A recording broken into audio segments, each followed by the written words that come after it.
Hello, my name is Kholoud Ajarma. I'm a third-generation Palestinian refugee, born and raised in Aida refugee camp, north of Bethlehem, south of Jerusalem in Palestine.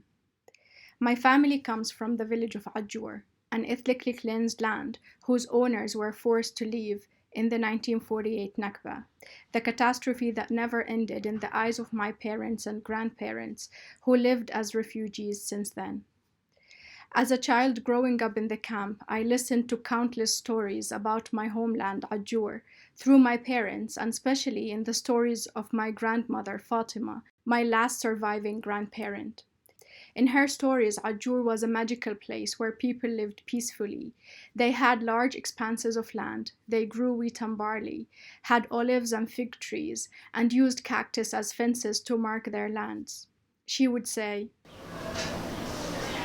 والله بقالي صبراتهم يوم اروح القطها النصية الكدة واروح فيها يقعدوا علي بهالموس يشبعوا يمتلت نفسه الواحد ما ياكل 5 حبات 6 حبات يشبع الكواس اليوم لو ركبوا واحد بس تطير وتيجي قدامي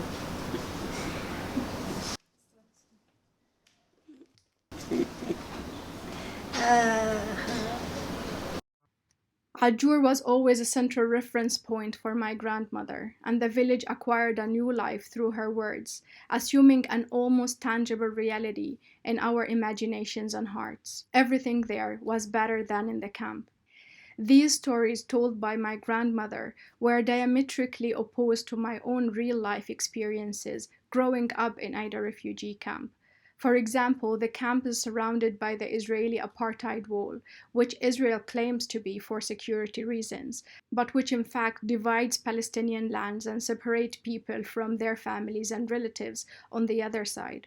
Aida camp has the unenviable reputation of being the most tear-gassed place on earth, and my own family home has been ransacked more than once.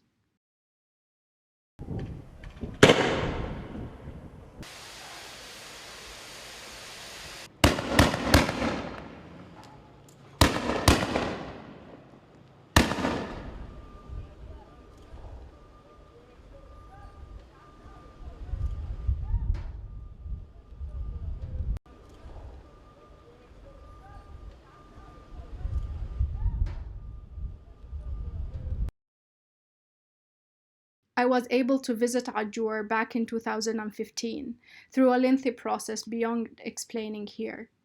I was surprised to see the open spaces, vast traces of land which were enjoyed by settlers and tourists, whilst many of the original owners lived just a few kilometers away in cramped refugee camps, denied even the comfort of visiting.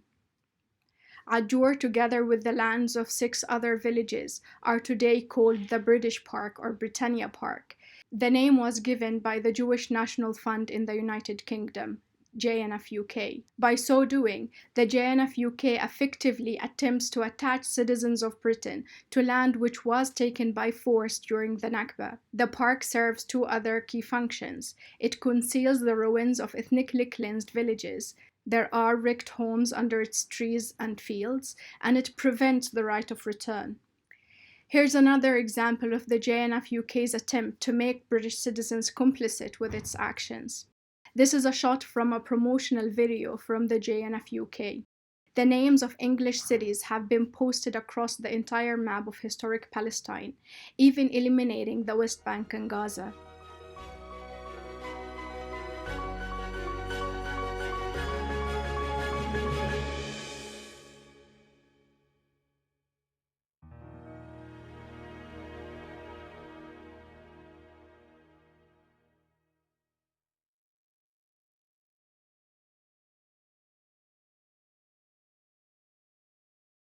And the JNF UK is registered as a charity in the UK. So in addition to being able to raise funds to support colonial projects in Israel and Palestine, it gets 25% enhancement through gift aid.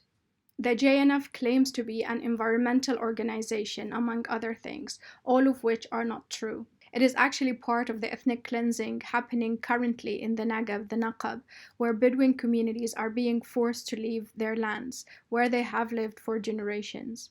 Through a subsidiary, Himanuta, it is part of the evictions happening in Jerusalem, and even the trees it plants are foreign pine that is unsuitable for the Mediterranean climate. With this information about the JNF, I joined forces with activists in the Stop the JNF campaign, which had lodged a complaint with the Charity Commission in 2013, seeking the removal of the JNF UK from the register of the British charities. This complaint was not successful, but in 2018 my family's case was put forward, countersigned by some 50 other Palestinian refugees originally from Ajur. In addition to my complaint, the campaign offered extensive evidence and framed the actions of the JNF UK within international law to show the depth and extent of the JNF wrongdoings. Our complaint was turned down by the Charity Commission. We took the case to tribunal in 2019, contesting the Charity Commission's decision. Unfortunately, we were not granted standing, which means that we could not take the Charity Commission to court. In my view, the issue of standing was the stumbling block. On this rather obscure matter, the barrister of the other side said, "Assume for present purposes that Miss Al-Ajarma's witness statement is factually correct. The position then would be that in 1948 her family was displaced from its property in Israel and has not been permitted to return, and that the charities have somehow been involved in creating a park on the relevant land. The Commission's decision has no bearing on any of these matters. It may be that Miss Al-Ajarma and her family have legal rights that have been breached by the actions of the Jewish National Fund, but in no way have their rights been breached by the Commission's decision." Despite recognizing that my family may have had their legal rights breached by the JNF, that counted for nothing. The barrister argued the legal term standing to reject our case. Standing seems to mean being affected by the Commission's decision on whether or not to remove the JNF UK from the register. Standing does not mean asking if the family has been affected by the JNF UK. Another statement from the Charity Commission casts further light on why it is so difficult to challenge the JNF UK through the Charity Commission. In a letter to a Stop the JNF campaigner, a Charity Commission officer actually wrote, "In simple terms, the test for charitable status is a test of what an organization was set up to do, not what it does in practice." There you have it. If this is true, then as long as the JNF UK has stated its purpose as charitable, the Commission will not remove it from its register because of what it does in practice. But I have not given up, and I continue to work to expose the true face of the JNF, as do my friends in the Stop the JNF campaign, and as so do eminent academics like Dr. Yuri Davis in this book launched today. We also look forward to another important publication, that of Dr. Salman Abu Sitta, who's mapping all the villages which lie under parks of the KKL JNF today. Thus, with this evidence growing more and more strong, we will continue to work to expose the real face of the JNF. Many issues come to the fore when discussing Palestine. A lot of the time, the right of return gets pushed aside. But to me and to many Palestinian refugees, it should be the center of any discussion of any just solution. And the JNF plays a key role in denying that central right for Palestinian refugees. When I visited Ajur, I saw a memorial grove near the entrance of the British Park. On a tall pillar stone, the names of donors were listed, people from London, Manchester, Glasgow, and other cities in this country, who were recognized for their donations to the JNF UK. There was no mention of the original people, the rightful owners of the land. No mention either in any JNF UK publicity about the park, another aspect of the JNF's role in erasing the Palestinians from view. My grandmother passed away 2 years ago. Her last wish was to return to Ajur. والله ماني مدشرها إلا قلبي فيها قلبي فيها قلبي فيها. She asked her children on the day of return they should dig her bones out of the graveyard in Aida and bury them where they actually belong, in her homeland, the land of Ajur.